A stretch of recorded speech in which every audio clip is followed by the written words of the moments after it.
ये अकाल मृत्यु हमारी कुंडली में लिखी होती है कि आपकी एज इतनी है और इस एज पे अचानक आपके पांचों प्राण समाप्त हो जाएंगे। एक तो ये तरीका होता है इसका। एक तरीका होता है स्टार वार,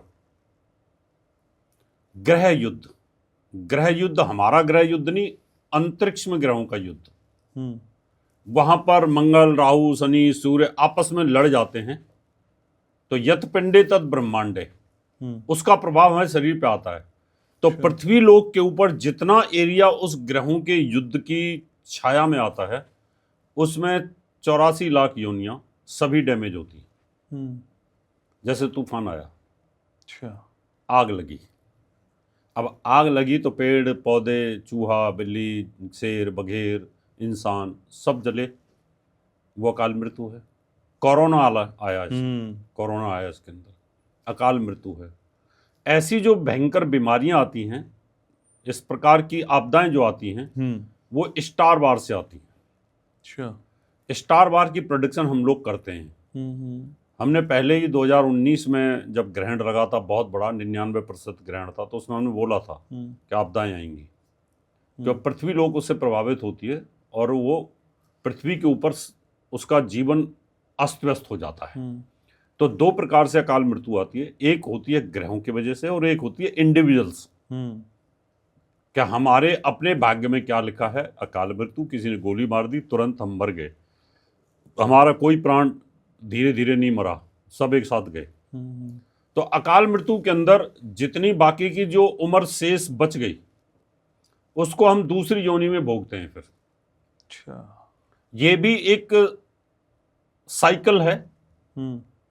ईश्वर का योनियों में हमें प्रवेश कराने का एक सिद्धांत है। अकाल मृत्यु तो हो गई, लेकिन आगे वहां पर जन्म देने के लिए, गर्भ में प्रवेश करने के लिए हमारे पास गर्भ ही नहीं है, तो आप वेटिंग में चले गए। तो आप वेटिंग में रहेंगे तो प्रेत योनि में रहेंगे। अच्छा, आप भूत योनि में रहेंगे, आप चुड़ैल योनि में रहेंगे, जिन योनि में रहेंगे, जितने समय तक आपको वो भोगना है।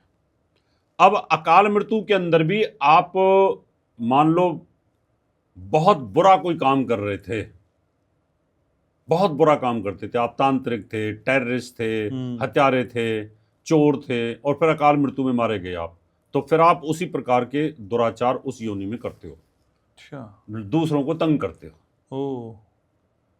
तो उन चीजों के लिए फिर मनुष्य योनि एक ऐसी है कि सब पे कमांड करने के लिए तैयार होती है, और मनुष्य योनि के पास वो सिद्धांत होते हैं कि उन अदृश्य योनियों को भी कैसे अपने काबू में किया जा सकता है। अच्छा जी, ठीक है। लेकिन सर, हमने कई बार देखा है कि अकाल मृत्यु की आपने बात की, लेकिन कई बार इस जीवन की जो ख्वाहिशें होती हैं, बहुत कुछ करना रह जाता है।